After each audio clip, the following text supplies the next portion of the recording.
Hello everyone, welcome back to the channel. Welcome to another Lose My Mind with Me kind of video. Today, I'm gonna talk about Radio Silence by Alice Oseman and how it freaking slaps, and I'm only realizing it now on my second reread. Can you imagine? Like, I read it the first time and I loved it, but I'm appreciating it so much more the second time. So let me give you a little bit of context, okay?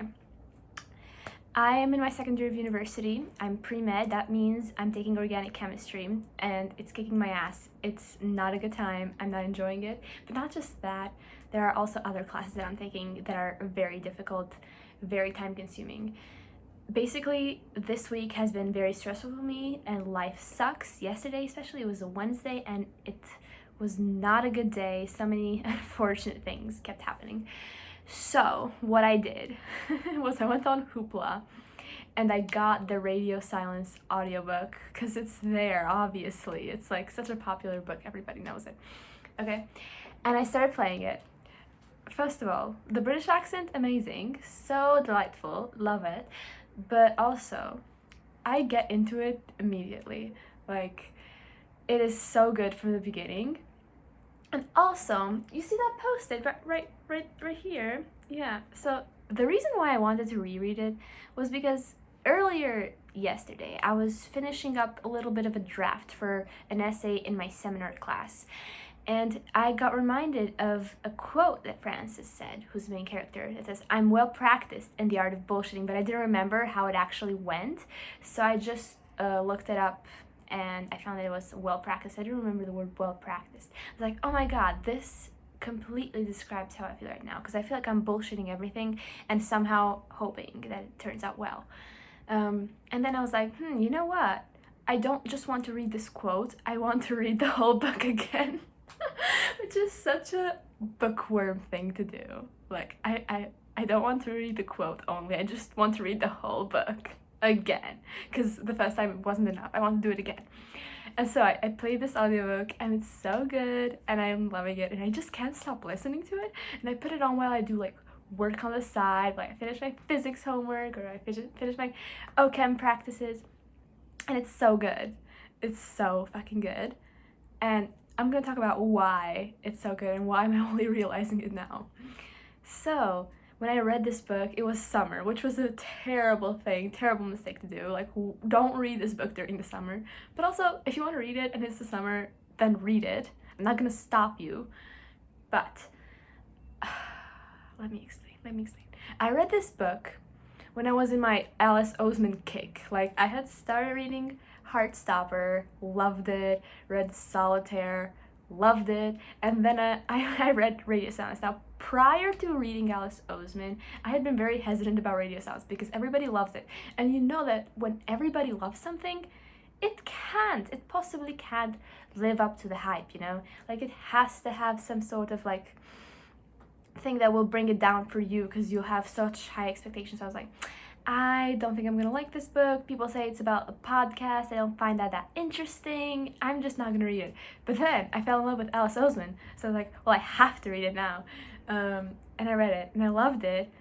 But I didn't appreciate it. Like, I found it very fascinating and relatable, but not that relatable. Like, I had seen also a lot of live shows from YouTubers that I follow talking about this book, and they talk about this so passionately, and back then I was like, yeah, I can see where you're coming from, but I also don't really relate to it that much. Like, I appreciated the friendship between Francis and Aled. I really like Aled. Like, I feel like if I had a guy best friend, I would want it to be Aled. But other than that, like, I didn't really relate to the I don't know what I'm gonna do for university type of spiel and stuff like that. And then I picked it up again, and oh my god, so many lines that Francis said just resonate with me in a much deeper level, because I feel like in the summer, first of all, I was not in school. Second of all, I was out of my first year of university, which was online, and every person I met was through Zoom. Therefore, I had 0 friends, and I also was in this little state where I didn't really crave having friends, because I when you know when you're not exposed to something, you can't miss something you've not been exposed to. Like, it's like when you've never tried drugs. Why am I bringing up drugs? When you've never tried drugs, you don't crave them. It's after you've tried them and you see how good they are that you want to try it again, you know? So I was in this weird state. I was like, I don't need friends. I'm very happy on my own and everything is fine and everything is dandy.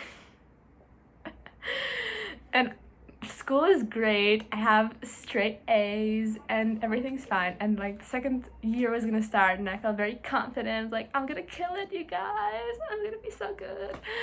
And oh god. Second year is way harder. Way harder than first year, especially when it's in person.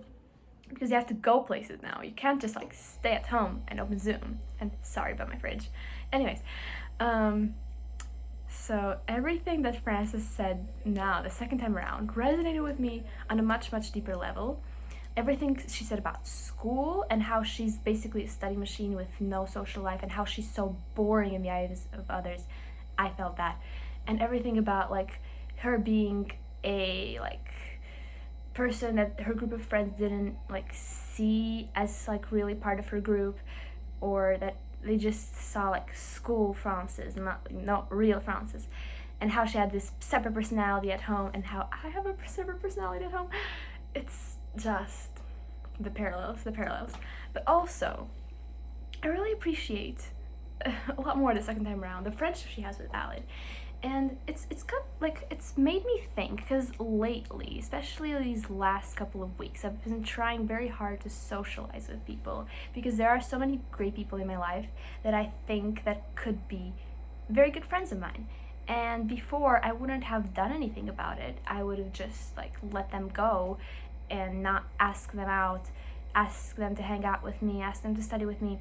Because I always like thought, well, of course they're gonna say no, of course that's gonna sound weird and awkward. But the thing is, I don't know if you've heard of it, but there's this like 1, 2, 3 fuck it rule where you just have to like count 1, 2, 3 and do it and not think, oh, but what if they say this? Like, you have to catch yourself before that. I got this trick from a live show that one of my favorite artists had on Instagram once.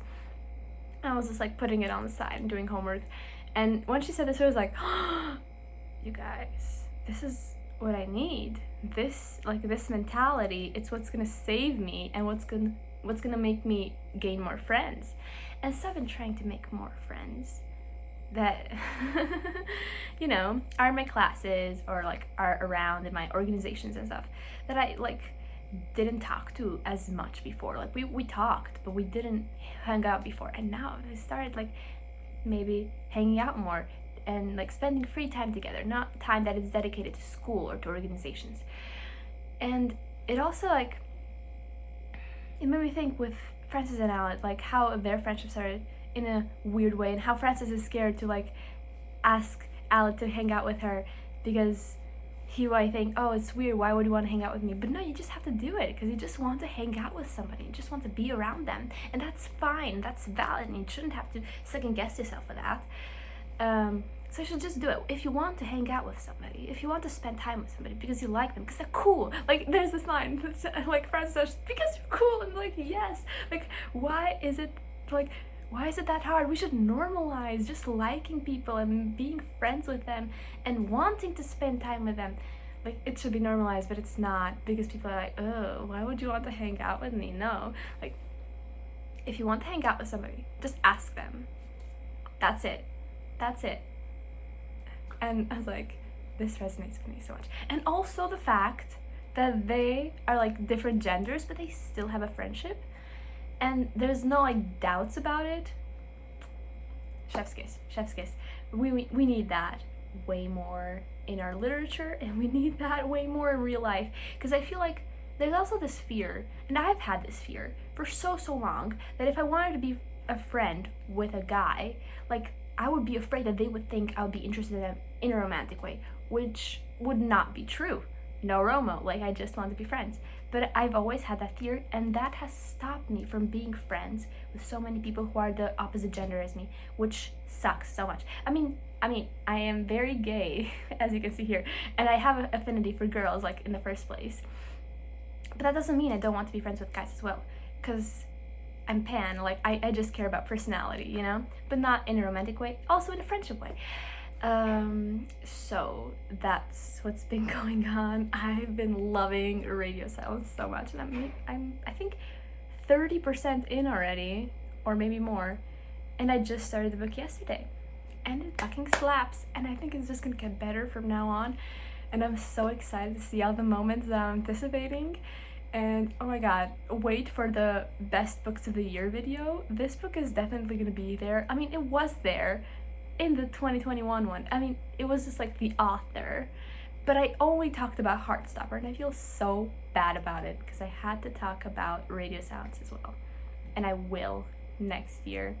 And I'm also gonna read Loveless, which I'm expecting it's gonna be top 3 or top 2, because I'm also ace, and I think it's gonna have a lot of good conversations about that as well. So I'm just gonna mention Alice Oseman again, but this time I'm gonna do the books justice and talk about them individually because they both deserve their spot. Overall, Radio Silence is very good and gets better on reread, especially when you're in school and especially when you're trying to make friends, and especially if you're like Frances, which I can totally relate to. I feel like Frances is like my literary doppelganger. And I really hope you guys read this book, even if you're not my age or high school age. I feel like everybody can take something away from it. I mean, I took something away from it in August last year, but I'm taking away so much more now, and I'm happy because it's really helping me through this stressful time. And that's it. That's the whole video. Bye!